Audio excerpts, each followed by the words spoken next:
એક કાળી અને એક ધોળી એમ બે બિલાડી હતી. એમાંથી એક બિલાડી એકવાર એક રોટલો લઈ આવી અને એ રોટલા માટે બંને બિલાડીઓ ઝઘડવા લાગી. કાળી બિલાડી કહે કે આ રોટલો હું ખાઈશ અને ધોળી બિલાડી કહે કે આ રોટલો હું ખાઈશ. એમ કરી અને બંને ઝઘડવા લાગ્યા. ત્યાં એટલામાં એક વાંદરાભાઈ અને વાંદરાભાઈએ બંનેને શાંત કરાવતા કહ્યું કે તમે બંને શાંત થઈ જાઓ, હું તમને બંનેને આ રોટલાના બે સરખા ભાગ કરી આપીશ.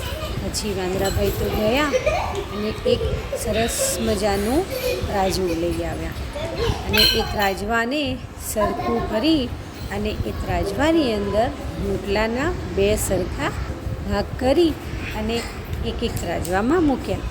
હવે એક બાજુ થોડુંક ત્રાજવું નમ્યું તો વાંદરાભાઈએ એમાંથી બટકું રોટલો તોડી અને ખાઈ લીધો. ફરી બીજી બાજુનું ત્રાજવું નમ્યું તો વાંદરાભાઈએ એની અંદરથી પણ બટકું રોટલો તોડી અને ખાઈ લીધો.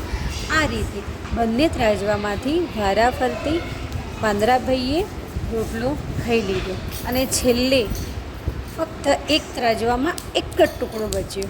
પછી વાંદરાભાઈએ કહ્યું કે હવે મેં તમને બેઉને સરખા ભાગ કરી દીધા ને, તો આ મારી મહેનતનો રોટલો.